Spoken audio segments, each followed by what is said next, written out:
Қайырлы күн баршаңызға. Менің каналыма қош келдіңіздер. Бүгін сіздермен өте тойымды әрі пайдалы салат дайындаймыз. Достар, менің қазақ тілді каналымды қолдап, тіркеліп кетіңіздер. Алдағы уақытта үй жағдайында өте тез дайындалатын рецепттер шығып отырады. Бізге қажет заттар: жұмыртқа, асқабақ, тоз бұрыш, зәйтүн майы, қызанақ, көкпияз.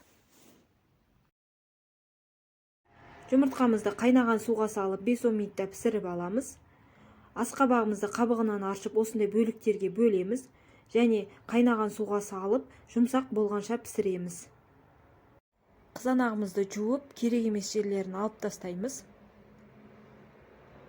Алдын ала кесіп дайындап қоямыз. Бірінші 2 бөлікке бөлеміз. Бөлінген бөліктерін тағы 2-ке бөліп, одан кейін әр қайсысын ортасынан бөлетін боламыз.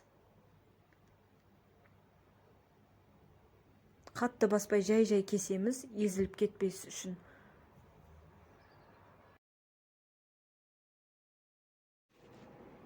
Пісіп дайын тұрған асқабағымызды видеода көрсетілгендей көбіктап турап шығамыз.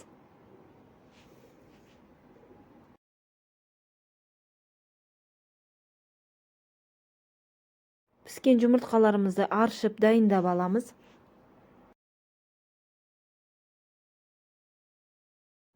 Жұмыртқамызды да кесіп дайындап қоямыз. Осылай 2 бөлікке, одан кейін тағы 1 бөлікке бөліп, видеода көрсетілгендей кесіп шығамыз. Жасыл пиязымызды ұсақтап турап аламыз. Салатқа қосатын барлық заттарды алдын ала турап дайындап қойдым. Енді жасауға кірісеміз. Достар, менің қазақ тілді каналымды қолдап, маған тіркеліп кетіңіздер. Жаңа видеоларды жіберіп алмас үшін қоңырауша белгісін басып қойыңыз. Тарелкамызға туралған қызанақты саламыз. Үстінен туралған асқабақты орналастырып шығамыз.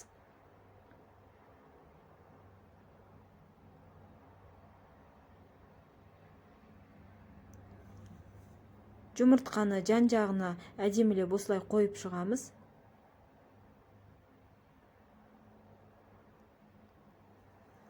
Татымына қарай тоз бұрыш себеміз. Және зәйтүн майынан кішкене құйып жібереміз. Үстінен көкпиязды себеміз. Бұл салат өте тойымды әрі пайдалы. Құрамында белок, клетчатка бар. Сол себепті таңғы асқа жесеңіздер де болады.